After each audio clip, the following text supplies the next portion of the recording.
لعشاق الشوكولا نروحو نديرو 3 ميني لايك كيك اللي كنتو درتو عليهم حاله بنفس المكونات وبنفس الطريقه، برك الديكور يختلف. شوفوا لي قوام البسكوي بطريقه جديده وبواحد لاكاناج باش تحشيو بها الكيكات تاعكم سهلين مهلين وبنتهم كي العاده الهبال تاع الدنيا. الحاجه الاولى اللي حنديروها نخدموا البسكوي. هنايا في ريسيبيون درت كاس ونص تاع الفارينه مع نص كاس تاع المايزينا، وكي العاده المايزينا نستخدموها دائما واللي هي تاع المرجان، وزدت عليهم 2 مغارف كبار تاع الكاكاو البني ومغرف كبيره تاع الكاكاو اسود. درت مغرف صغيره تاع البيكربونات وباكي تاع خميره الحلوى ورشه تاع الملح وباكي تاع لافاني، ونخلطوا كامل النواشف في المقادير بالتفصيل اللي يحبوهم بالميزان مكتوبين بالتفصيل تحت الفيديو. في ريسيبيون واحد اخر درت 4 حبات تاع البيض، كاس الا ربع تاع الزيت، شويه تاع لافاني ليكيد، كاس الا ربع تاع الحليب، وكاس الا ربع تاع لاكريم ليكيد. وباش يتميز هذا البسكوي انه راح نستخدموا فيه السكر كلاص تاع المرجان اللي حيعطي له قوام رائع وما تسحقوش كامل انكم تشربوه بعد ما يطيب. درت منه كاس ونص وخلطتهم كامل حتى وين يذوب هذاك السكر ويتمازجوا كامل. قبل ما تخلطوا السوائل مع النواشف ما تنساوش تغربلوهم. دخلتهم على 2 دفعات بهذه الطريقه ونتحصل على هذا القوام. نروح نجيب كاس الا ربع تاع الماء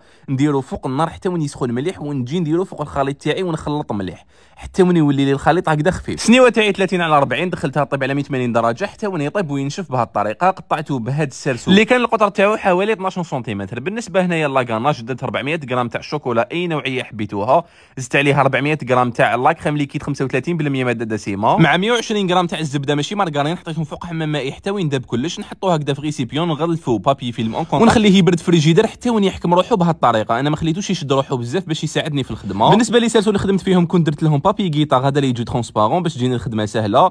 درت الطبقه الاولى تاع البسكوي شربتها بالقهوه وحدها، وندير طبقه تاع لاكاناج البسكوي نشربو لاكاناج ونغلقها من الفوق بطبقه تاع البسكوي، ندخلها للكونجيلاتور ولا الفريجيدير لازم تحكم روحها مليح. والتزيين يكون اختياري، تحبوا تغلفوها بنفس لاكاناج اللي كنا خدمنا بها ولا تحبوا تغلفوها بالشونتيي ولا كيما حبيتوا تكلاصيوها وتقدموها وبصحتكم.